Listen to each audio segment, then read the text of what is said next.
سر میرا سوال یہ ہے کہ کیا حضور صلی اللہ علیہ وسلم کے روضہ مبارک کا دروازہ کسی وی آئی پی کے لیے، کسی بادشاہ کے لیے کھولا جاتا ہے؟ جی نہیں، یہ بھی ایک ایسا مسئلہ ہے جو لوگوں میں بہت پھیل گیا ہے اور غلط مشہور ہو گیا ہے لوگوں کے اندر۔ لوگ یہ سمجھتے ہیں کہ فلاں بادشاہ وغیرہ آتے ہیں اور وہ نبی صلی اللہ علیہ وسلم کی قبر کی زیارت کے لیے جاتے ہیں۔ آپ کو عمومی طور پہ میں خلاصہ بتاؤں کہ یہاں کے بادشاہ بھی نبی صلی اللہ علیہ وسلم کی قبر کی زیارت نہیں کر سکتے ہیں، قبر کی یعنی کہ قبر تک نہیں جا سکتے ہیں۔ صحیح، ہم بھی جو جاتے ہیں، آپ نے دیکھا ہوگا ہم کہاں تک جا سکتے ہیں؟ جو جالی لگی ہوئی ہے، جالی یہ کس نے لگائی ہے؟ جالی یہ سعودی حکومت نے لگائی ہے، یعنی کہ پرانے زمانے میں جالی نہیں لگی ہوتی تھی۔ اس کے پیچھے، جالی کے پیچھے کیا ہے؟ بہت سے لوگ یہ سمجھتے ہیں، وہ جھانک کر کے دیکھ رہا ہوتا ہے کہ ہمیں قبر نظر آ جائے کسی طریقے سے۔ قبر ناممکن ہے کہ نظر آ جائے، کیونکہ جالی کے پیچھے 3 دیواریں ہیں۔ ایک تو آپ جانتے ہیں کہ گھر کی دیوار تھی، آپ صلی اللہ علیہ وسلم کہاں پہ مدفون کیے گئے؟ گھر کے اندر مدفون کیے گئے تھے۔ حدیث آتی ہے نبی صلی اللہ علیہ وسلم کی کہ نبیوں کا انتقال جہاں پر ہو جاتا ہے وہیں پر ہی دفن کر دیا جاتا ہے۔ تو صحابہ کرام میں بہت بڑا اختلاف ہوا تھا جب آپ صلی اللہ علیہ وسلم کا انتقال ہوا کہ کہاں پہ دفن کرنا ہے۔ انصار نے کہا کہ انصار کے علاقے میں، مہاجروں نے کہا کہ ہمارے علاقوں میں، ہر کسی نے اچھی سے اچھی تجویز دینے کی کوشش کری اور چاہا کہ ہمارے علاقوں میں ہو۔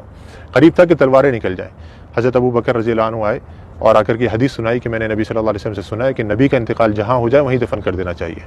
تو صحابہ کرام یہ تھے کہ جو ابھی جنگ چھڑنے والی تھی، فوراً تلواریں اپنے بند کر دی گئیں، اور ساری ہمارے درمیان میں بھی یہی ہونا چاہیے کہ جب حدیث آ جائے تو ہمارے درمیان کسی بھی قسم کا اختلاف ہو وہ فوراً ختم ہو جائے۔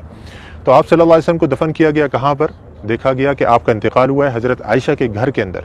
آپ صلی اللہ علیہ وسلم حضرت عائشہ کی گود میں سر رکھے ہوئے تھے، آپ بیماری کی حالت میں تھے، بہت زیادہ بخار کی تپش میں تھے، تو آپ صلی اللہ علیہ وسلم کو وہیں پر ہی مدفون کر دیا گیا جس جگہ پہ آپ کا انتقال ہوا۔ تو وہ جگہ کون سی تھی؟ گھر۔ اب گھر کی ظاہری بات ہے 4 دیواری تھی، 4 دیواری کے باہر کچھ عرصے کے بعد پرانے زمانے میں ہی ایک اور دیوار بنائی گئی جس کے 6 کونے تھے، 6 کونے، یعنی کہ عام طور پہ 4 کونے ہوتے ہیں نا گھر کی دیوار کے، اس کے 6 کونے بنائے گئے تھے۔ یہ 6 کونے کیوں بنائے گئے تھے؟ پیچھے کی طرف سے، قبلہ بھی اس طرف ہے، جنوب میں، مدینہ کا جنوب میں قبلہ ہے، گھر ادھر ہے، گھر کے پیچھے کا جو علاقہ ہے وہاں پہ تیکون بنایا گیا تھا۔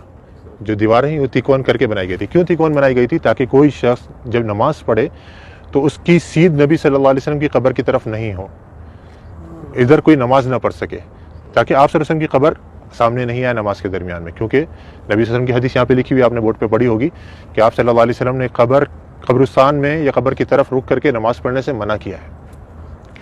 تو وہاں پہ یہ دوسری دیوار بنائی گئی۔ اب 2 دیواریں بنی ہوئی ہیں، تیسری دیوار ان دونوں دیواروں کے درمیان میں بنائی گئی، اس کے باہر نہیں۔ 2 دیواریں بنی ہوئی ہیں، ان کے درمیان میں یہ تیسری دیوار بنائی گئی۔ تو اس دیوار کے اوپر یہ گنبد کھڑا ہوا ہے، اس دیوار یا اس کے ساتھ میں کچھ چھوٹے موٹے ستون سے ہیں، ان کے اوپر یہ گنبد کھڑا ہوا ہے۔ یعنی جس سے میں نے ابھی تھوڑی دیر پہلے ذکر کرا تھا کہ جو اندر گھر کی دیوار ہے وہ تو کچی ہے، اس کے اوپر گنبد نہیں بنایا جا سکتا ہے، تو گھر کے باہر کی دیوار پر یہ گنبد کھڑا کیا گیا۔ تو اب یہ 3 دیواریں ہیں، یہ 3 دیواروں کے اندر جو پہلی دیوار تھی، سب سے گھر کی جو دیوار تھی، اس کے اندر پہلے زمانے میں ایک کھڑکی تھی، ایک دروازہ تھا، اور اوپر ایک روشن دان تھا، روشن دان وہاں سے ہوا ہے۔